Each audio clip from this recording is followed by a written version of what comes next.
ዘሩ ቀለጠ ማለት አሁን ነው። ስለ ሁሉም ነገር እውነት ዛሬ ማታ ጠብቁኝ ብሏል ፉፉ ማለት ነው።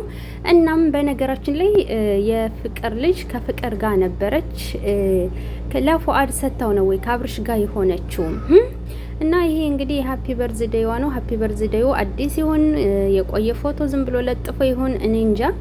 እናም እንግዲህ ስለ ሁሉም እውነት እናገራለሁ እያለ ነው። የጦርነት ፉፉም ሊቀላቀል ነው። አብርሽና ፉአድም እንግዲህ ጦርነት ሊገጥሙ ነው። ሄርሜላና ፍቅርም ጦርነት ሊገጥሙ ነው። ሪበል ሚዲያው ቀዝቅዞ ነበረ። እንግዲህ ሊያደበላልቁት ነው ማለት ነው። ተጣሏው በደንብ ግጠሙ ማለት ነው። እኛ ምን አገባን? እኛ ከዳር ሆነን እንመለከታለን ማለት ነው። ጦርነቱን ስታፋፉሙት የምር በደንብ ተጣሉ። ጉድ እኮ ነው። መቼም ሙያችሁ ነው ብዬ ነው። እናም እንግዲህ ታውቃላችሁ ፉአድ በልጁ እናት ድርድር አላውቅም ሊል ነው መሰለኝ ማለት ነው። እንግዲህ የምን እውነት እንደሆነ የሚነግረን አላውቅም። ተለያይተናል ልትል ነው ወይንስ ተስማምተናል? እንዴት መልሰው ወስደህ አብረህ ትተኛለህ ልትል ነው ፉአድ? በነገራችን ላይ እንደዛ ከሆነ እሺ ይሄ ቦርሳ የማን ነው?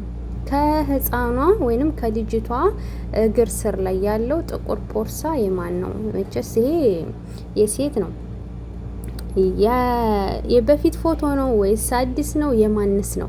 ለማንኛውም እንግዲህ ጦርነቱ ተፋፍሞ ሊቀጥል ነው ውዶችዬ። ዛሬ ማታ ጠብቁ ይብሏል ፉአድ።